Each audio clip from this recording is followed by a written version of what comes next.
Hi friends, ఈరోజు కట్టెల పొయ్యి మీద చేపల కర్రీ ఎలా చేసుకోవాలో చూసేద్దాం రండి. ముందుగా ఒక గిన్నె పెట్టుకున్నాను. అందులో కొంచెం నూనె వేసుకున్నాను. ఆ నూనె వేడెక్కాక ఆవాలు కొంచెం మెంతులు వేసుకుంటున్నాను.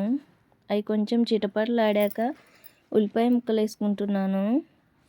ఉల్లిపాయ ముక్కలు తొందరగా మగ్గటానికి పసుపు కొంచెం సాల్ట్ వేసుకున్నాను. ఉల్లిపాయ ముక్కలు మగ్గాక ఇప్పుడు అల్లం వెల్లుల్లి పేస్ట్ వేసుకొని కలుపుకుంటున్నాను. అల్లం వెల్లుల్లి పేస్ట్ పచ్చివాసన అంతా పోయేంత వరకు ఉడికించుకున్నాక ఇప్పుడు టమాటా ముక్కలు వేసుకుంటున్నాను. టమాటా ముక్కలు మగ్గిపోయాక ఇప్పుడు మెత్తగా మెదుపుకుందాం. ఎందుకంటే మనకు మెత్తగా మెదుపుకుంటే గ్రేవీ అనేది చిక్కగా వస్తుంది. ఇలా మెత్తగా మెదుపుకున్నాక ఇప్పుడు ఇందులో ఒక 2 స్పూన్ల కారం వేసుకుందాము. చేపల కూర కదా, కారం కొంచెం ఎక్కువే పట్టుద్ది. కారం వేసి ఒకసారి కలుపుకొని ఇప్పుడు చింతపండు గుజ్జు వేసుకుందాం. చింతపండు గుజ్జు వేసుకున్నాం కదా, ఇప్పుడు ఇందులో ఒక 3 పచ్చిమిర్చి వేసుకుందాం. పచ్చిమిర్చి వేసుకొని కొంచెం నీళ్ళు వేసుకొని ఈ పులుసుని ఇప్పుడు మరిగిద్దాం. పులుసు మరుగుతుందో లేదో ఒకసారి మూత తీసి చూద్దాం. పులుసు అయితే ఇలా నీట్గా మరుగుతుంది కదా.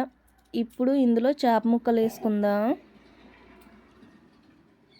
చేప ముక్కలకి నేను ముందే ఉప్పు, కారం, పసుపు, గరం మసాలా కలిపి పెట్టుకున్నాను. ఇప్పుడు ఈ ముక్కల్ని ఇందులో వేసుకుందాం. ఇందులో వేసుకొని ఒకసారి కలిపి మూతెట్టుకొని ఒక 10 నిమిషాలు ఉడికించుకుందాం.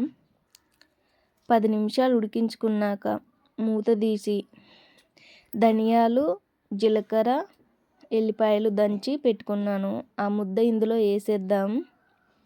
ఇందులో వేసుకొని ఒకసారి కలుపుకొని మూతెట్టుకొని మరో 5 నిమిషాలు ఉడికించుకుందాం.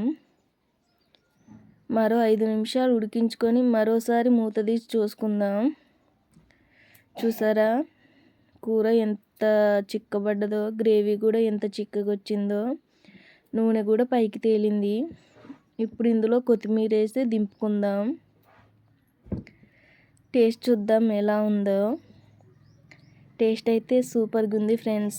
కుదిరితే మీరు ఒకసారి ఇలా ట్రై చేసుకొని చూడండి. కట్టెల పొయ్యి మీద ఏ కూర చేసినా సూపర్ ఉంటుంది. ప్లీజ్ ఫ్రెండ్స్, లైక్ చేసి సబ్స్క్రైబ్ చేసుకోండి.